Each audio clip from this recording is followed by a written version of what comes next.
मेरे मन में आया कि महिलाओं के लिए कुछ करना है और सबसे बड़ी चीज क्या कर सकते हैं हम आपके लिए, कि आपको समझा सकते हैं कि आप अपनी शक्ति को पहचानो।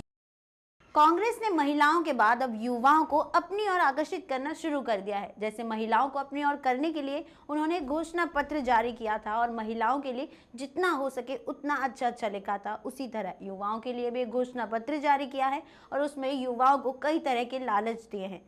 इस घोषणा पत्र को उन्होंने भर्ती विधान नाम दिया है। इसमें उत्तर प्रदेश के 7 करोड़ युवाओं को टारगेट किया गया है। तो चलिए एक बार जान लेते हैं कि उन्होंने घोषणा पत्र में युवाओं के लिए क्या क्या लिखा है। इस घोषणा पत्र में उन्होंने युवाओं को 20 लाख नौकरी देने की बात कही है, साथ ही शिक्षकों के खाली पद भी भरने को कहा है। लेकिन सोचने वाली बात है कि बाय चांस कांग्रेस अगर जीत भी जाती है तो 20 लाख नौकरियां कहां से लाएगी। फिलहाल चुनावों में जीतने के लिए वो वादे पर वादे कर तो रही है, लेकिन ये बात कहीं भी नहीं कह रही कि इन वादों को वो पूरा कैसे करेगी। वहीं उन्होंने दूसरा घोषणा पत्र में वादा किया है कि विश्वविद्यालय, कॉलेज, डॉक्टरों, पुलिस, आंगनबाड़ी कार्यकर्ताओं के पद बड़ी संख्या में खाली हैं जिन्हें भरा जाएगा। भर्ती के लिए फॉर्म भरने में पैसा नहीं लगेगा। आने जाने के लिए ट्रेन, बस आदि का पैसा भी नहीं लिया जाएगा। इसमें भविष्य निर्माण के लिए यानी युवाओं को रोजगार कैसे शुरू करना है, इसके लिए भी एक सेक्शन रखा गया है। कुछ सालों से यूपी के विश्वविद्यालयों में चुनावों को लेकर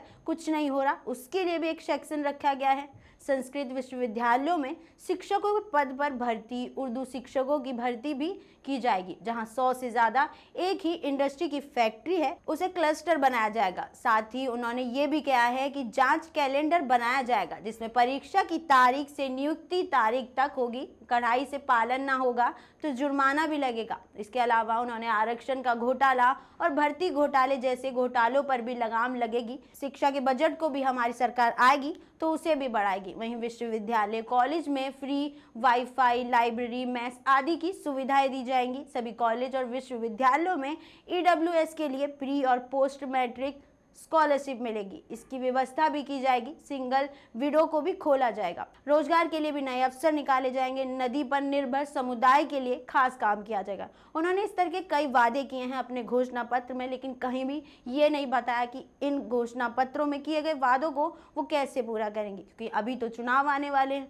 और जैसे तैसे जीतना ही है और उस जीत के लिए वो वादे पे वादे कर रहे हैं, लेकिन वो वादे पूरे कैसे होंगे वो बिल्कुल नहीं बताया गया है। कांग्रेस ने अपने घोषणा पत्र महिला और युवाओं के लिए बनाया है। उन्होंने उन 2 वर्गों को टारगेट किया है जिसकी आबादी उत्तर प्रदेश में सबसे ज्यादा है, क्योंकि वो जानते हैं कि इन 2 को टारगेट करने से उन्हें ज्यादा वोट मिलेंगे, से उनसे जीतने की उम्मीद ज्यादा होगी। लेकिन देखना ये होगा कि आने वाले चुनावों में उनके ये घोषणा पत्र काम करेंगे कि नहीं। जैसे कांग्रेस घोषणा पत्र जारी कर रहा है, बीजेपी अपने किए गए कामों की गिना रही है, वहीं सपा गठबंधन करके अपने जीतने के लिए पूरे प्रयास कर रहे हैं। लेकिन इस सवाल का जवाब कि उत्तर प्रदेश में आने वाले साल में किसकी सरकार होगी ये तो 10 मार्च को ही पता चलेगा, क्योंकि इसी दिन चुनावों का रिजल्ट आएगा। अब आपको क्या लगता है कि आने वाले चुनाव में किसकी जीत होगी, तो हमें कमेंट सेक्शन में जरूर बताएं। फिलहाल इस वीडियो में इतना ही। ज्यादा अपडेट्स के लिए फॉलो करें ऑथम न्यूज।